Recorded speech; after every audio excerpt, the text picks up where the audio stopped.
नमस्कार दोस्तों, आप सभी का स्वागत है आपके अपने YouTube चैनल में। दोस्तों, आज हम इस वीडियो में मैथ, रीजनिंग और ग्राफ के प्रश्नों को कवर करेंगे। आपकी स्क्रीन पर क्वेश्चन नंबर पहला दिख रहा होगा। चलिए इसका आंसर बताइए क्या होगा। सवाल देखिए, लिखा हुआ है 2 की पावर 4 है, अंडर रूट के अंदर है और यहाँ पर अंडर रूट 64 है, करणी में 3 लिखा हुआ है और यहाँ पर लिखा हुआ है अंडर रूट 2 की पावर 8, करणी में 4। इसका मान क्या होगा? चलिए जवाब दीजिए, इसका आंसर क्या होगा। तो देखिए दोस्तों, आपको घातांक करने के सवाल हैं, आपके सिलेबस में भी है। कैसे लगाएंगे पहले आपको थोड़ा बेसिक समझा देते हैं। जैसे देखिए यहाँ पर अंडर रूट एक्स लिखा होता है ना, इसका क्या मतलब होता है? एक्स की पावर 1/2। दोस्तों यहाँ पर इसकी जो करणी होती है ना, 2 छिपी होती है। जिस नंबर पे करणी यानी यहाँ अंडर रूट के बाहर नंबर न लिखा हो ना, वहाँ 2 मान के चलते हैं। और इसी जगह अगर हम ऐसे लिख दिए होते, यहाँ पर यहाँ करणी में 3 लिख दिए होते, तो इसका मतलब x की पावर 1/3। कहने का मतलब जो भी करणी लिखी होगी इसको 1/3 यानी पावर में लिखना है और आपके जो साइन है ना ये हट जाता है। ठीक है ना, ये होता है कॉन्सेप्ट। इसी कॉन्सेप्ट से लगाते हैं। यहाँ पर मान के चलते 2 करणी लिखी है तो ये आपका आ जाएगा 2 की पावर 4 और इसको ब्रैकेट के अंदर लिख देंगे और इसकी होल ब्रैकेट में क्या आएगा? 1/2। इसी प्रकार दोस्तों 64 को हम लिख सकते हैं 4 की पावर 3, तो 64 होता ही है। अब इसकी करणी हटाएंगे तो 1/3 आएगा। इसके बाद अगला स्टेप आपका आएगा 2 की पावर 8 है, ऐसे लिख लेंगे, कोई दिक्कत नहीं है। और इसकी करणी लिखेंगे 1/4, हटाएंगे ना अंडर रूट 1/4। अब इसको आप सिंप्लीफाई कर लीजिए, 4 एकम 4, 4 दूनी 8, 3 से 3 कट गया, 2 एकम 2, 2 दूनी 4। 2 की पावर 2 4 होता है, यहाँ पर 4 आएगा, यहाँ पर 2 की पावर 2 4 आएगा। तो आप कहेंगे इसका जो फाइनल आंसर होगा 12 होगा, जो कि बिल्कुल सभी लोगों को जवाब आ भी रहा है। इसका right answer option number A हो जाएगा। आगे बढ़ते हैं, क्वेश्चन नंबर दूसरा। यहाँ पर देखिए एवरेज का सवाल आ गया है, पूछा गया है x1 x2 और x3 का औसत 14 है। ठीक है ना, 3 नंबर है x1 x2, इसका औसत दिया हुआ है। x2 और x3 के योगफल का दोगुना 50 है, x1 का मान क्या होगा?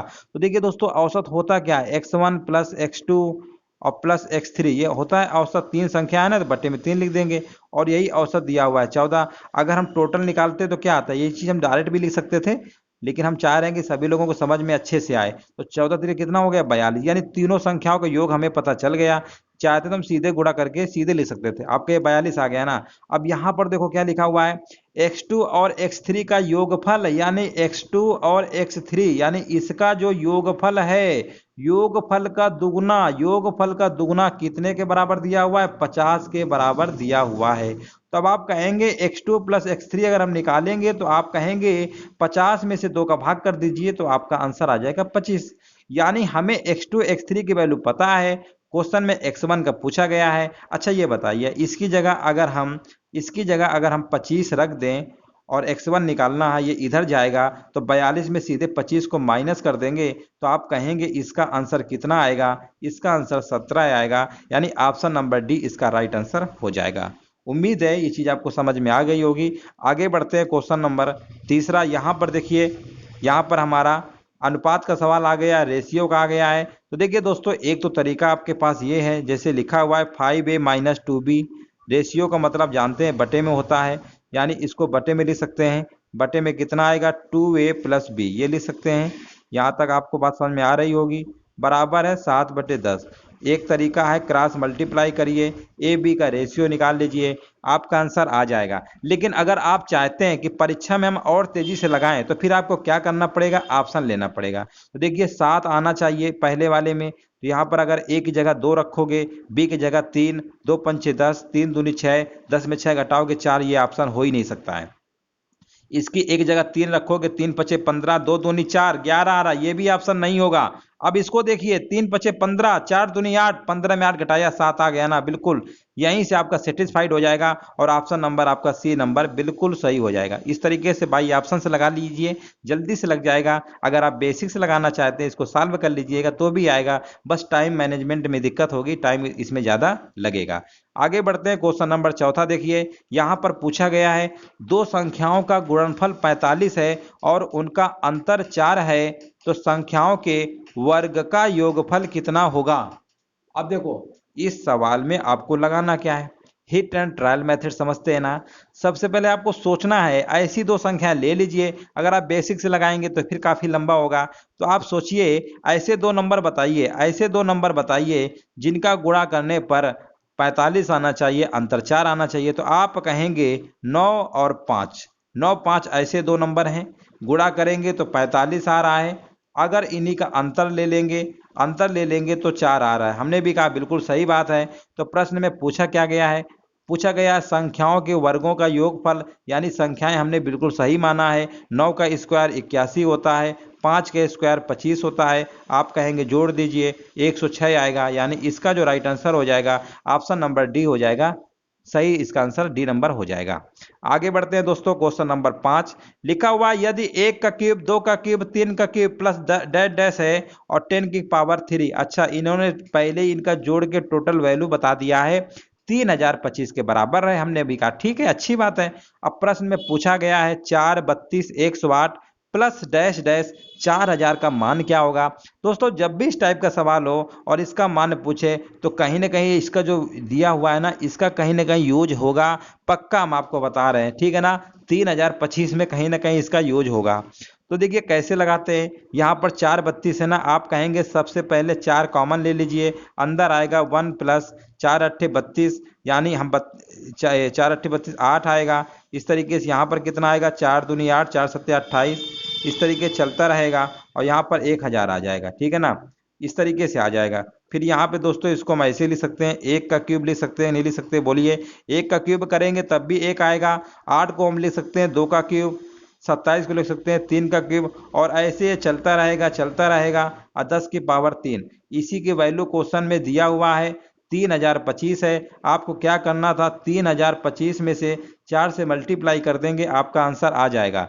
4 पंचे 20, 4 दूनी 8, 2 10, 4 त्रिका 12, 12 और 100, यानी इसका राइट आंसर होगा ऑप्शन नंबर बी, इसका राइट आंसर हो जाएगा। उम्मीद है ये बात आपको समझ में आ गई होगी। अब हम आगे बढ़ते हैं, क्वेश्चन नंबर 6।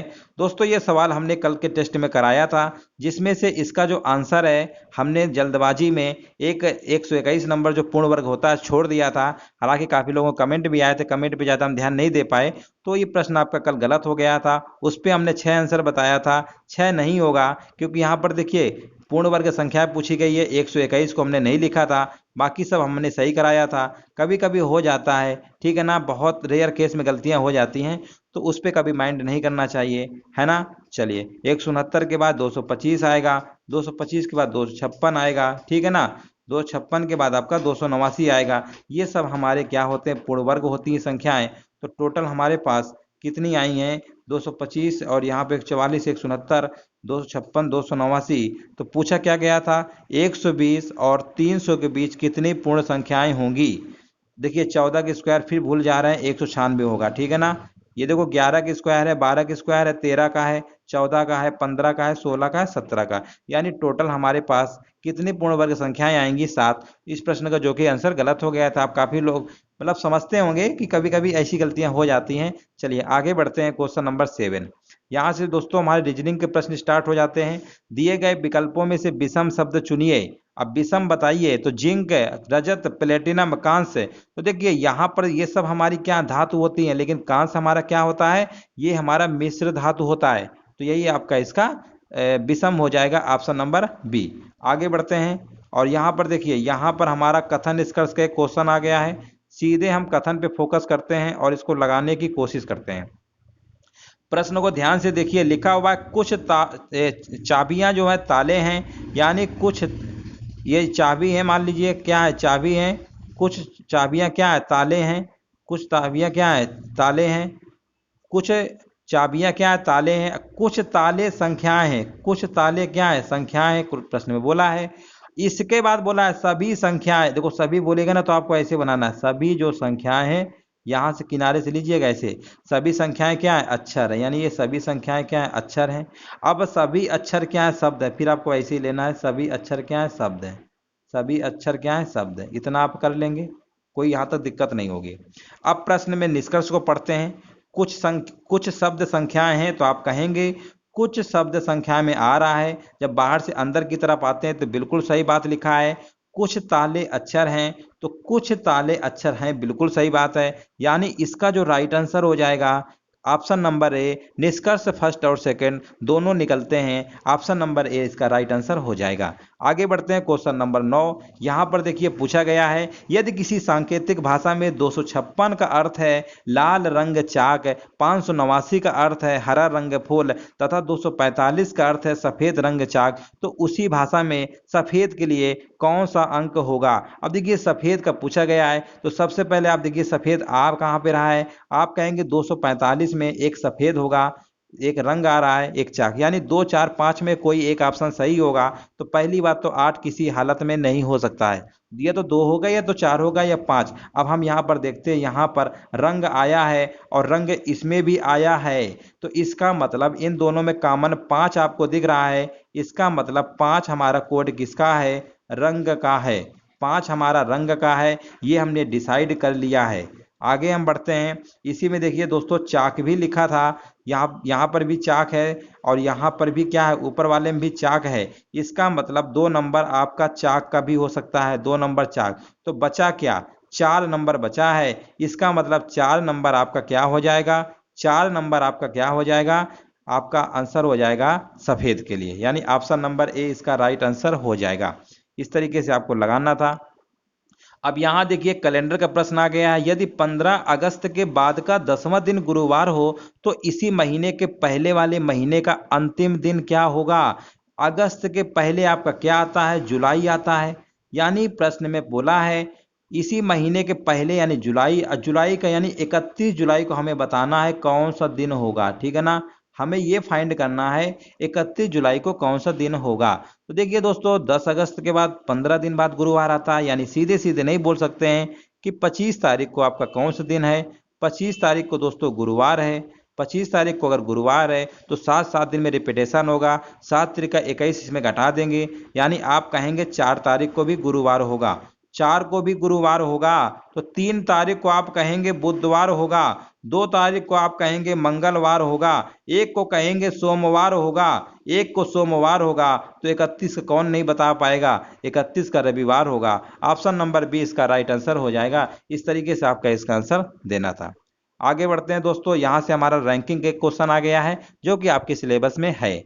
बच्चों की किसी कतार में कल्पना बाएं से 9वें स्थान पर है, स्पर्श दाएं से 13वें स्थान पर है। जब ये दोनों आपस में अपना स्थान अदल बदल कर लेते हैं तो कल्पना बाएं से 17वें स्थान पर आ जाती है। बताइए कि दाएं से स्पर्श किस स्थान पर होगा। देखिए दोस्तों, अगर इस प्रश्न में ये पूछ लिया जाता कि बताइए कक्षा में टोटल कितने विद्यार्थी हैं, अगर कुल विद्यार्थी पूछ लेता तो सवाल आपका कैसे निकलता है। हमने बताया है, इसका ट्रिक बताया है कि कल्पना बाएं से 17वें स्थान पर हो जाता है, मतलब स्थान पर आ जाती है। कल्पना बाएं से 17वें स्थान पर आ जाती है तो कल्पना को यहाँ से हम ले लेंगे, क्योंकि लास्ट में इंटरचेंज करने के बाद 17वें स्थान पर आ जाती है। अब एक नियम है, अब कल्पना को अगर हमने काउंट कर लिया है तो ऊपर वाले में अब कल्पना को काउंट नहीं करेंगे, क्योंकि ऑलरेडी हम कल्पना काउंट कर चुके हैं। अब हम लेंगे स्पर्श को। स्पर्श बोला है 13वें स्थान पर है, तो आपको करना क्या है, 13 17 जोड़ दीजिएगा। टोटल कैसे निकालते हैं, जैसे आपने पढ़ा होगा, एक ही व्यक्ति के, ये ट्रिक है, एक ही व्यक्ति के अगर लेफ्ट राइट का अगर स्थान पता हो, दोनों को जोड़ के एक कम कर दो, आपका टोटल निकल आता है, ठीक है ना। तो यहाँ पर देखिए 17 13 जोड़ेंगे तो आपका 30 आएगा, 30 में एक कम घटेंगे तो 29। यानी इस प्रश्न में अगर ये पूछ लिया होता कुल विद्यार्थियों की संख्या कितनी होगी तो आप बताएंगे 29 होगी, ठीक है ना। लेकिन यहाँ पर बोला गया स्पर्श किस स्थान पर होगा। अब देखिए अदला बदली हो रही है, यानी स्पर्श दाएं से 13वें नंबर पे हो रहा है, कल्पना 9वें, यानी कल्पना वाला स्थान स्पर्श ले लेगा। यानी अब हमें टोटल पता है, एक साइड से निकालना है। तो ये देखिए एक साइड का अगर आपको 9 वाला दिया है, 9 वाला आपका स्थान बदलने के बाद स्पर्श में काउंट करेंगे, ठीक है ना। तो टोटल में से 9 घटा लीजिए, आपका कितना आएगा 20, और इसी में से 1 जोड़ दीजिए तो आपका आंसर आ जाए 21वां। इसका राइट आंसर क्या होगा, 21वां। जब आप टोटल विद्यार्थियों की संख्या निकाल लेंगे और एक साइड का हमें पता हो, तब एक साइड का निकालना हो तो कैसे निकालते हैं, टोटल माइनस एक का एक साइड और -1। और जब अगर हमें टोटल निकालना होता है, एक साइड से दिया हो दूसरे साइड से दिया हो, दोनों को जोड़ के एक माइनस करते हैं, ये आपको पता होगा। तो इसका जो राइट आंसर हो जाएगा ऑप्शन नंबर बी। अगर टोटल पूछता तो 29 होता, एक साइड से पूछा गया है ना तो 21 हो जाएगा। सिंपल सवाल था, उम्मीद है आपको समझ में आ गया होगा। यहां से दोस्तों हमारे सवाल स्टार्ट हो जाते हैं ग्राफ के। आपको देखिए ग्राफ को बहुत ही अच्छे से पढ़ना है, बोला भी है प्रश्न में, ध्यान से पढ़िए। चलो अब आपको दिख रहा होगा थोड़ा सा, हाँ अब आपको दिख रहा होगा अच्छे से। चलिए हम आपको पढ़ के बता दे रहे हैं, जहाँ भी समझ में ना आए देख लीजिए। यहाँ पर लिखा हुआ है, थोड़ा सा और जूम कर दें क्या, अच्छे से देख लो, बढ़िया से देखो। देखो ये आपका ग्राफ बना हुआ है, 20, 40, 60, 80, 100, 120 इस तरीके से लिखा गया है। चलिए अब थोड़ा छोटा कर लेते हैं और ठीक है। अब देखो यहाँ पर देखिए पूछा गया है, सकल राष्ट्रीय उत्पाद जीडीपी के संबंध में कौन सा देश तीसरे स्थान पर सबसे बड़ा है। अब देखिए ये सब देश हैं ए बी सी डी और यहाँ पर ई एफ, ये हमारे देश हैं। सबसे सबसे यानी तीसरे नंबर पर पूछा गया है। आप कहेंगे पहले नंबर पे तो आपका बी आ रहा है, दूसरे नंबर पे आपका 90 यानी यहाँ पर ई आ रहा है, तीसरे नंबर पे कौन आ रहा है, 90 से कम देखो 70, यानी इसका जो राइट आंसर हो जाएगा कौन सा देश हो जाएगा, ऑप्शन नंबर बी इसका राइट आंसर हो जाएगा। इस तरीके से आप ग्राफ को देख के ही सीधे आंसर डायरेक्ट दे देंगे। आगे बढ़ते हैं और यहाँ पर देखिए क्या पूछा गया है, यहाँ पर थोड़ा सा और बड़ा कर देते हैं। चलिए अब यहाँ पर देखिए पूछा गया है, देश ए का सकल राष्ट्रीय उत्पाद जीडीपी देश एफ से कितनी राशि से कम है। अब देखिए देश ए में आपका कितना है, 30 है।